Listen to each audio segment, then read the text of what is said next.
مصطفیٰ صلی اللہ علیہ وآلہ وصحبہ وبارک وسلم کی رحمت کے تصدق سے ہمارے قرآن پاک کے 22.5 سپارے مکمل ہو گئے ہیں، اور انشاءاللہ بفضل خدا تعالیٰ آپ دیکھ رہے ہیں بہت جلد آپ کو خوشخبری انشاءاللہ تعالیٰ ملنے والی ہے، اور بس دروازے پر کھڑی ہے آپ کے جو خوشخبری ہے دونوں اعتبار سے، منزل کے اختتامی اعتبار سے بھی اور جو آپ کا امتحان ہے الحمدللہ آپ نے عظیم الشان اس کا مظاہرہ کیا ہے کہ بہت محبت کے ساتھ پیار کے ساتھ قرآن پاک سننے کے لیے آپ تشریف لاتے ہیں، اور جس طرح بھی آپ ممکن ہوتا ہے الحمدللہ کھڑے ہو کر قرآن کریم کو دل سے سنتے ہیں، اللہ پاک اس پر آپ کو اجر عظیم عطا فرمائے۔ میں آج گفتگو میں بہت ساری چیزیں تھیں جس میں نبی رحمت صلی اللہ علیہ وآلہ وسلم کے گھر کی بات تھی کہ حضور صلی اللہ علیہ وآلہ وسلم کے گھر داخل کس طرح ہونا چاہیے، اور صحابہ کرام رضوان اللہ تعالیٰ عنہم اجمعین کو اللہ جل شانہ و تم شانہ نے خبردار کیا کہ میرے محبوب حیا فرماتے ہیں، اور کوئی آ کے ان کے گھر بیٹھ جائے، ان کے دروازے پر آ جائے تو اٹھاتے نہیں، اور میرے محبوب کے حرم کا خیال رکھنا۔ بات محبوب کی ہے اور قانون خدا کا ہے۔ قرآن پاک یا ایھا الذین آمنوا لا تدخلوا بیوت النبی الا ان یؤذن لکم الى طعام غیر ناظرین انہ ولکن اذا دعیتم فادخلوا فاذا طعمتم فانتشروا ولا مستأنسین لحدیث۔ اللہ جل شانہ و تم شانہ نے ارشاد فرمایا کہ میرے محبوب کے گھر میں اجازت کے بغیر داخل نہ ہوا کرو۔ کیوں؟ اس لیے کہ میرا محبوب نہ دعوت کے بغیر پہنچو وہاں، کیونکہ حضور صلی اللہ علیہ وسلم، کیونکہ صحابہ کا کام یہ تھا ان کو فرصت ملی نہیں، فوراً مصطفیٰ کریم کے چہرے پاک کے سامنے کھڑے ہو حضور کا دیدار کرنے، وہ بھی ذکر ہے اس میں۔ اور ما کان محمد ابا احد من رجالکم ولکن رسول اللہ وخاتم النبیین، ان لوگوں کا رد ہے اس آیت کریمہ میں کہ جو ایک تو ختم نبوت کے منکر ہیں، نبی رحمت صلی اللہ علیہ وسلم کے بعد بھی ایک شخص کو انہوں نے جھوٹا۔ آج کے دور میں جہالت کی تو یہ انتہا ہے کہ پہلے کلمہ پڑھتے رہے لا الہ الا اللہ محمد رسول اللہ سارے، اور بس ایک شخص کا دماغ خراب ہوا جس کا نام تھا غلام احمد قادیانی، تو اس بد نصیب کی اس بد نصیبی کے بعد اب اس کی کچھ حواری بن گئے، کچھ اس کے ماننے والے ہو گئے، اور اس کے بعد اس کی وہ یوں سمجھ لیں کہ ایک امت کہلانا شروع ہو گئی، احمدی امت اپنا نام انہوں نے رکھ لیا، کیونکہ احمد۔ ایک بات ذہن میں رکھ لیں، جب نبوت کی بات آتی ہے تو نبی جتنے بھی ہوئے ہیں 1,24,000 سب کے سنگل نام ہوئے۔ کتنے؟ بولو کتنے؟ اور نبی پورا ہوا ہے، نبی جسم کے اعتبار کی بات کر رہے ہیں، پورا ہوا ہے، خوبصورت ہوا ہے، کوئی نبی کانا نہیں ہوا ہے۔ نہیں سمجھے میری بات؟ یہ غلام احمد قادیانی کانا تھا، سمجھتے ہیں؟ ایک آنکھ اس کی نہیں تھی۔ تو نبی جتنے ہوئے ہیں وہ معاشرے میں اللہ جل شانہ و تم شانہ چون کے اللہ تعالیٰ اپنے نبی بھیجتا تھا۔ حسن میں بے مثال، اخلاق میں وہ بے مثال، پیار میں بے مثال، گفتار میں بے مثال، رفتار میں بے مثال، کردار میں بے مثال، عظمت میں بے مثال، طہارت میں بے مثال، ہر اعتبار سے وہ بے مثال تھے، اور معاشرتی اعتبار سے تمام کے تمام انبیاء اپنے دور کے لیے ایک ایسا کامل نمونہ تھے کہ انہیں دیکھو خدا یاد آتا تھا۔ لیکن یہ شخص جس نے نبوت کا جھوٹا دعویٰ کیا، اللہ تعالیٰ نے واضح کر دیا اس آیت میں ما کان محمد ابا احد من رجالکم ولکن رسول اللہ وخاتم النبیین۔ دیکھو ویسے بھی ختم نبوت ہے، یہ نبی ضرورت کے تحت آتے رہے، ہر نبی ضرورت کے تحت، جب ضرورت پڑتی تو نبی آ جاتے، اور پھر وہ نبی چلے جاتے اور آگے نبی آ جاتے۔ یہ کیا وجہ ہوئی کہ ہمارے نبی کریم صلی اللہ علیہ وسلم کو سب سے آخر میں بھیجا؟ نبوت سب سے پہلے دی، بھیجا سب کے آخر میں. نبوت سب سے پہلے، حضور خود فرماتے ہیں کنت نبی آدم میری مائیت تھی کہ میں سب سے پہلے نبی تھا. حضرت آدم علیہ السلام مٹی ہوا کے درمیان تھے، گارے اور پانی کے درمیان تھے، یعنی ابھی ان کا جسم خبیث تیار نہیں ہوا تھا. حضور نے فرمایا تب بھی نبی تھا، میں تب بھی نبی تھا. وہ میاں صاحب نے غالباً اس جگہ پر ایک بات کہی ہے، وہ شعر کہا ہے، کرسی عرش نہ لوح قلم سی، کرسی عرش نہ لوح قلم سی، تے نہ سورج چند تارے، تاوی نور محمد والا وہ دیندہ سی چمکارے. سبحان اللہ سبحان اللہ. کرسی عرش لوح قلم کچھ نہ تھا. جب یہ نہیں تھے تو حضرت آدم علیہ السلام کب تھے؟ تو تب بھی حضور صلی اللہ علیہ وسلم کا نور اللہ نے چمکا دیا تھا. تو اس میں دیکھو میں ایک مثال دے کر آپ کو بات سمجھانا چاہتا ہوں. رمضان کا چاند آتا ہے، عید کا چاند آتا ہے، کسی بھی اسلامی منچ کا شور مچ جاتا ہے جی عید ہے نہیں عید ہے، چاند چڑھا ہے کہ نہیں چڑھا. اب چاند کا شور مچ گیا. اپنے پاکستان میں تو روز ہلال کمیٹی ہے نا. روز ہلال کمیٹی کا مطلب ہوتا ہے چاند دیکھنے والی کمیٹی. روز کا مطلب ہوتا ہے دیکھنا اور ہلال کہتے ہیں چاند. روز ہلال کمیٹی ان کے پاس گواہی آتی ہے، ہاں جی فلاں گواہی آ گئی. اب تم نے چاند دیکھا ہے جی نہیں دیکھا نہیں فلاں سے سنا. دوسرا بندہ ہے تو دیکھا نہیں فلاں سے سنا. تو نے دیکھا نہیں دیکھا نہیں فلاں سے سنا. 1 2 4 100 10 1000 10,000 گواہی آ گئے. تو پھر بھی کیا ہوگا کہ نہیں جب تک وہ دیکھنے والا نہ آئے. سمجھے نہیں؟ جب تک وہ دیکھنے والا نہ آئے. حضرت آدم نے کہا پڑھو لا الہ، کہ حضرت آدم علیہ السلام آپ نے دیکھا بھی تھا، کہا بس لا الہ الا اللہ پڑھو. حضرت نوح دیکھا تھا، پڑھو لا الہ الا اللہ. سارے کے سارے 1,24,000 جب سننے والے آتے جائیں ان کو جھوٹا نہیں کہا جائے گا سننے والے کو، کیونکہ اس نے کسی سے سنا اور اس نے بتا دیا کہ فلاں سے میں نے سنا. تو یہ بات ہو گئی، بات تو ٹھیک ہے اس کی، لیکن گواہی کامل تب ہوگی کہ جب کوئی دیکھنے والا آئے گا.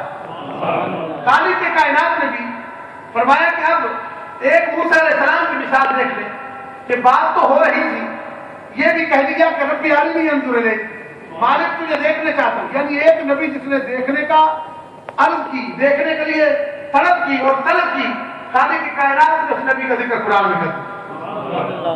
یعنی میں تجھے دیکھنا چاہتا ہوں، بات تو تجھ سے ہوتی ہے، میں تیرا کلیم ہوں. اچھا ان سے ہم کلامی، شرف ہم کلامی اللہ تعالیٰ نے اعزاز دیا تھا، لیکن اس کے باوجود حضرت موسیٰ علیہ السلام ساتھ یہ بھی عرض کرتے تھے کہ مالک دیکھا تو تجھے ہے، اب سنا تو تجھے ہے، میں دیکھنا بھی چاہتا ہوں. فرمایا رب ارنی انظر الیک، مجھے کوئی دیکھ نہیں سکتا. میں تو دیکھنا چاہتا ہے لن ترانی، اے موسیٰ نہیں دیکھ سکتا. ہاں اگر تو دیکھ رہے ولکن انظر الی الجبل، پہاڑ کی طرف دیکھ، میں تجلی اس پر نازل کروں گا، پہاڑ پر تجلی نازل کروں گا. اگر پہاڑ بھی سلامت رہا تو بھی سلامت رہا تو پھر بات کرنا، دیکھنے کی بات پھر کرنا. مطلب یہ نہیں تھا کہ پھر تو مجھے یعنی کامل دیکھ سکے گا، پہلے تو دیکھ تو سی اندازہ تو کر کہ تیرے اندر طاقت کتنی ہے، تیری آنکھ میں طاقت کتنی ہے. اس لیے کسی نے یہ بات قبل کے اعلیٰ حضرت نے سلام میں یہ بات کہی، کیا فرق مطلوب طالب میں دیکھے کوئی، قصہ طور و معراج سمجھے کوئی، قصہ طور و معراج، طور اور معراج کا قصہ سمجھے تو کوئی بے ہوش جلووں میں گم ہے کوئی، کس کو دیکھا یہ موسیٰ سے پوچھے کوئی. حضرت موسیٰ علیہ السلام سے تو پوچھے اور کس کو دیکھا. تو ابھی وہ یہ نہیں کہیں گے کہ میں نے خدا کو دیکھا، وہ کہیں گے کہ تجلی کو دیکھا پہاڑ پر تو میں بھی بے ہوش. خرّ موسیٰ صاعقہ، بے ہوش ہو گئے. اور جب ہوش ہے تو کیا کہا، فلما افاق، جب افاقہ ہوا، قال سبحانک، مالک جو تو جانتا ہے تو ہی جانتا ہے، تو ہر ایک پر توب تو الیک، میں معافی چاہتا ہوں، میں وانا برمونی، میں مان گیا ہوں. کیا مانے ہو؟ مان یہ جاؤں کہ مالک جسے تو نے دیکھنے کے لیے بنایا ہے شاید وہ ایک ہی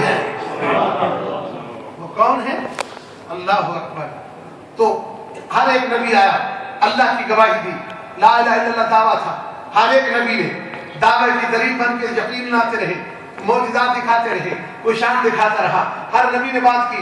جب آگے میرے اور آپ کے کریم آقا صلی اللہ علیہ وسلم یہ سب سے آخر میں آئے, جب ان کی گواہی کے متعلق پوچھا کہ اے اللہ کے نبی, آپ نے کہا لا الہ الا اللہ, کہ آپ نے دیکھا بھی ہے, تو رسول اللہ صلی اللہ علیہ وسلم نے فرمایا رکنے کی بات نہیں ہے, ما زاغ البصر وما طغى, میری آنکھیں تھی اور خدا کا دیدار. تو جب دیکھنے والا آ گیا, اب سننے والے کی ضرورت ہے, جس کی آنکھ ہی ہے اس نے دیکھنا کیا ہے. اور وہ حضرت موسیٰ نہیں دیکھ سکتے تو یہ کہے کہ میں نبی ہوں. اللہ تعالیٰ پناہ عطا کرے ایسے شریروں سے کہ جو اس معاشرے میں آ کے اور پڑھے لکھے دور میں, یعنی ایسے دور میں کہ جب انتہا قسم کی تعلیمی سرگرمیاں عروج پر ہوتی ہیں اور وہ لوگ پھر بھی جھوٹے قسم کے دعوے کر کے, اور افسوس یہ ہے کہ شیطان کے ساتھی کچھ اس کا ان کا ساتھ دے جاتے ہیں. تو ما کان محمد ابا احد من رجالکم ولکن رسول اللہ وخاتم النبیین. اس میں اللہ جل شانہ و تعالی نے کوئی دوسرے لوگوں کا ورد کیا جو کہتے ہیں وہ ہمارے بھائیوں جیسے. ایک شخص نے اپنی کتاب میں لکھ دیا کہ ان کا جو ادب ہے بڑے بھائی جتنا ہی ہے, نعوذ باللہ, حضور صلی اللہ علیہ وسلم کا.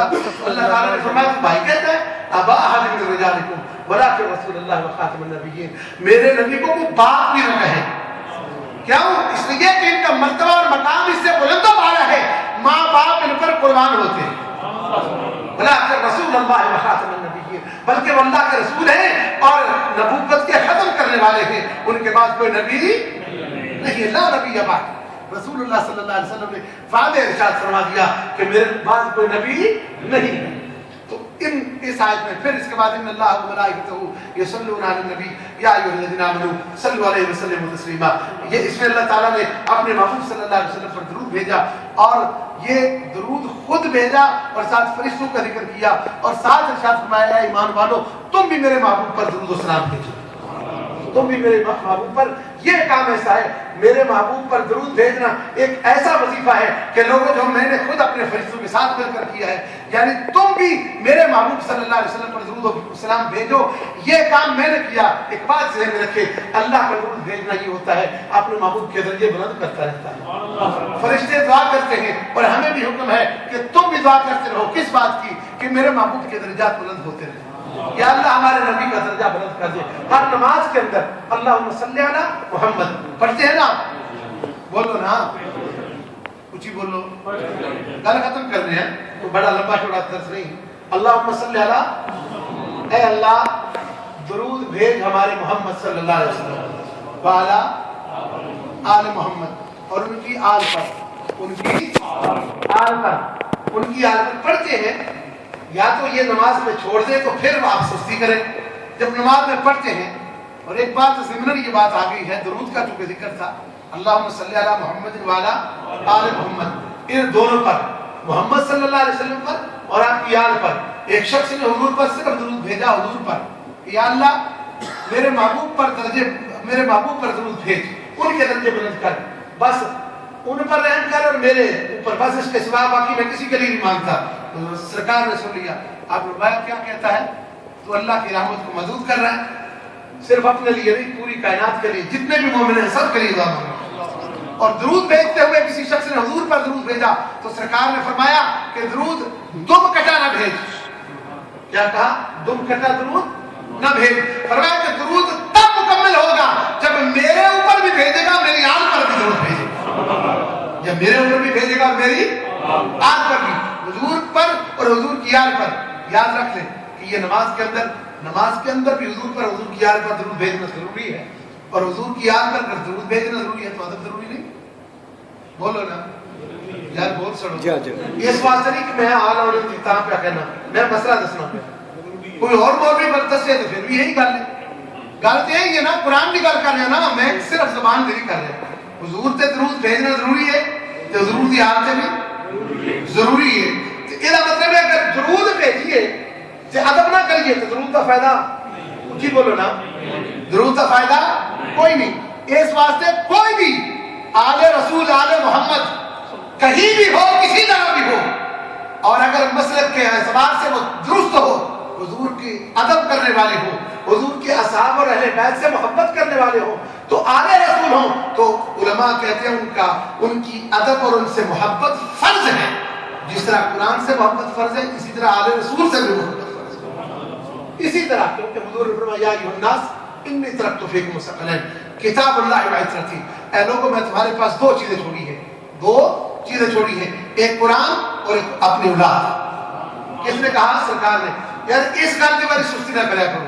حضور صلی اللہ علیہ وسلم نے جب یہ فرما دیا, ساٹھے ہاں ہمارے ہاں تو یہ ہوتا ہے, میں یہ بات ضمن یہ کہہ رہا ہوں کہ کچھ لوگ ایسے ہیں کہ کپڑے کا ادب ہے, کپڑے کا احترام ہے, اس کپڑے کا تو ہم احترام کر رہے ہیں, کپڑے کا کرتے ہیں نا وہ لوگ. یہ غلاف کو ہم زمین پر نہیں پھینک سکتے, پھینکتے ہیں؟ اس غلاف کو ہم چومتے ہیں, آنکھوں پر لگاتے ہیں, لگاتے ہیں نا؟ کیوں لگاتے ہیں؟ یہ نسبت اس کی قرآن سے ہے. کپڑا اتنا قیمتی نہیں ہے, یہ میں لکھ کر دیتا ہوں کہ اس کپڑے سے ہر بندے کا کپڑا قیمت کے اعتبار سے, بازار کی قیمت کے اعتبار سے ہر کا کپڑا قیمتی ہوگا. یہ سب سے کم قیمت والا بازار کے اندر کپڑا یہ کم قیمت کا ہوگا. نہیں سمجھے میری بات؟ لیکن آپ خریدنے جائیں گے تو یہ کپڑا سب سے سستا کپڑا بازار سے آپ کو ملے گا. لیکن پہلے یہ سستا تھا. آپ کے جو گلے میں ہے یہ پہلے بہت مہنگا تھا. جب شلوار بن گئی تو اس کی ویلیو ادب کے اعتبار سے کوئی نہ رہی. اب یہ آپ کے لاکھوں کے سوٹ سے بھی زیادہ قیمتی ہے. کیوں؟ کہ اس کی نسبت قرآن سے ہو گئی ہے. اور قرآن سے بھی کیسے ہوئی ہے؟ کاغذ سے ہوئی ہے. کاغذ سے بھی یہ گتے سے ہوئی ہے. نہیں سمجھ رہے میری بات؟ دیکھ رہے ہو میری بات کو؟ نہیں, یہ گتے سے ہوئی ہے. کس سے نسبت ہوئی ہے؟ گتے سے. اور گتا بھی ہم فیکٹری سے بنے یا عرش سے بن گیا ہے؟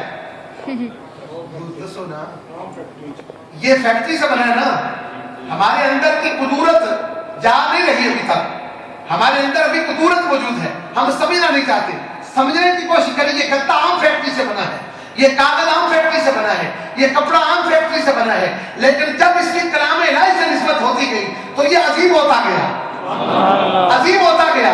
اور رسول اللہ کے اوپر نازل ہونے والے جب کلام سے اس کی نسبت ہوتی گئی تو یہ چومنے کے قابل ہو گیا, سنبھالنے کے قابل ہو گیا, نیچے نہیں اوپر رکھا جاتا ہے. جب اس کی یہ شان ہے تو مصطفیٰ صلی اللہ علیہ وسلم کے خون کی شان کتنی. یار اس کاغذ اور کپڑے سے تو افضل ہے کہ نہیں سمجھے میری بات؟ یہ کاغذ تیری فیکٹری کا ہے نا, یہ کاغذ گورے یا کسی کالے یا مسلمان کی فیکٹری کا ہے. یہ کاغذ, یہ گتا, یہ کپڑا, یہ سب کچھ, یہ سیاہی جس سے یہ لفظ بنے, یہ سارے ہمارے اپنے بنائے ہوئے ہیں. بات تو صرف نسبت کی ہے, صرف لنک کا ہے, تعلق کی ہے. تعلق کی وجہ سے نسبت بنتی گئی. تو مصطفیٰ کریم نے فرمایا کل اسلکم علیہ اجرا الا المودۃ فی القربى. لوگوں میں تم سے کسی چیز کا طلب نہیں کرتا ہوں, فقط ایک چاہتا ہوں کہ میری آج سے محبت و مودت کیا.